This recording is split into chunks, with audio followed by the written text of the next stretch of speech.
What Remains of Edith Finch is a game about death. Wow, what a good way to start this video. Okay, let's try this again. What Remains of Edith Finch is a game I played for the first time earlier this year after having it recommended to me by a friend. Released in 2017, the year in which the game takes place, it is one of the two games developed by indie studio Giant Sparrow.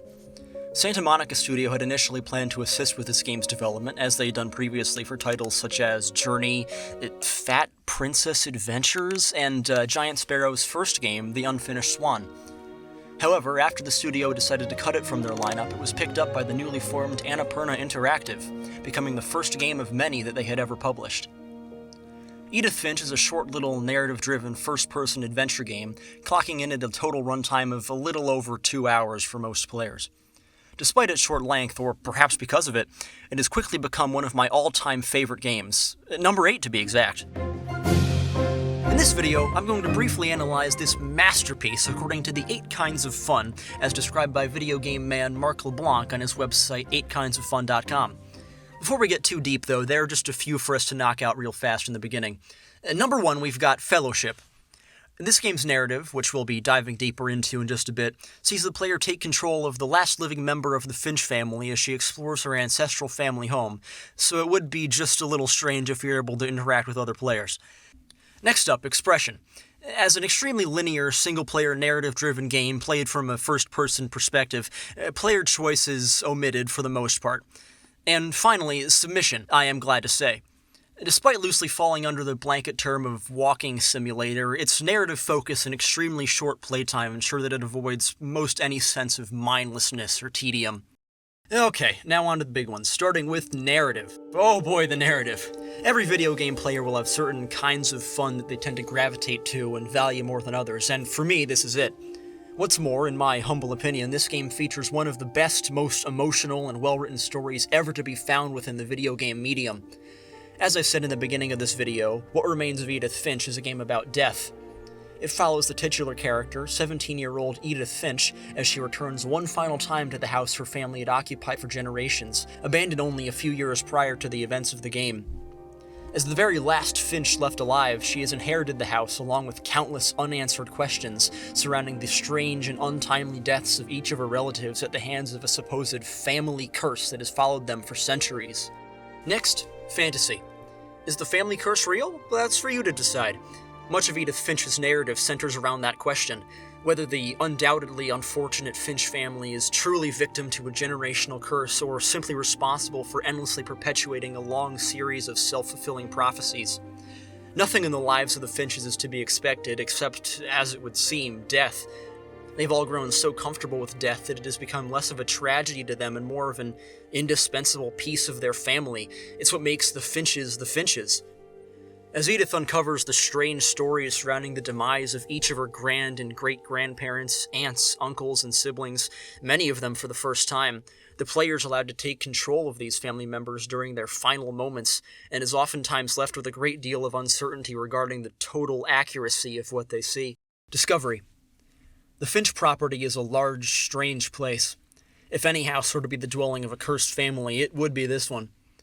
In the backyard sits a surprisingly large cemetery, serving as the final resting place of every Finch and Finch family pet who once lived inside the house. Inside, books are stacked high against the walls, said walls being covered in paintings and framed photographs of long-dead relatives. All of the bedrooms are permanently sealed off, with peepholes drilled through the doors, serving as shrines to the people who used to occupy them, immortalizing their legacy in the Finch family lore, some for almost 100 years. As the family grew, extra rooms were added, balanced precariously atop those that came before, with Edith's at the very top. As the game progresses, the player discovers secret passageways through the walls, leading into each of these heavily ornamented rooms one after another, revealing the secrets they hold. Sensation. What Remains of Edith Finch makes surprisingly brilliant use of subtitles. Yeah, I didn't even know that was possible, but that's exactly what Giant Sparrow did. In this game, rather than being bound to a simple toggle in the pause menu, the dialogue's transcript appearing as a HUD element at the bottom of the screen when switched on, subtitles are an integral part of the gameplay experience, Edith's narration appearing physically in front of the player, directing attention towards important objects and locations and pointing in the direction of progress. Furthermore, The somber story is accompanied by a beautifully subtle soundtrack, some of which you've been hearing in the background of this video, as well as by a few well-known pre-existing pieces. The game also makes use of a highly immersive control scheme, actions such as opening books or doors often being performed by moving one or both control sticks in the direction of the action, provided the player's using a controller, rather than by simply pressing a button as is the case in most games. Finally, challenge. Okay, to be honest, Edith Finch is not a difficult game, not by a long shot. In fact, at many points the player is practically led by the hand from one sequence to the next, preventing most any chance at frustration. However, this game successfully navigates around the numerous pitfalls so often associated with walking simulator-type games, always keeping the player on their toes by switching up the gameplay drastically throughout the game's anthology of death-bound and surreal stories. In perhaps the greatest of these stories, the player takes control of Edith's older brother as he imagines himself navigating an alternate reality to distract him from the monotony of his daily life as a cannery worker. Throughout this segment, the player must control both of these worlds at the same time, using the right control stick to move his hands as he endlessly decapitates fish, and the left stick to control his imaginary persona, walking about a vibrant fantasy landscape in top-down RPG fashion.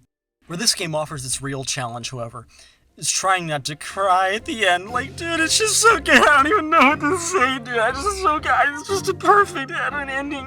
Man, I'm crying right now just thinking about it, bro.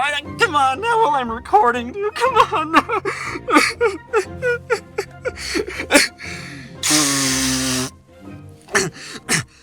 What Remains of Edith Finch is one of the most creative, well-crafted, and heartwarming games I've ever played. Without a doubt, this masterpiece has firmly solidified its place in history as one of the clearest examples of video games as an art form. In my last video, I talked about the bittersweetness of Studio Ghibli's The Tale of the Princess Kaguya, and much of the same can be said about this game. I know I've said that Edith Finch is a game about death a few times in this video, but in reality, the opposite is true. This is a game about life. It may be strange and unpredictable, but that's what makes it beautiful. Its briefness makes every moment matter more than anything. If you want to play What Remains of Edith Finch for yourself, it's available on pretty much every device out there. I would highly recommend checking it out. You won't regret it.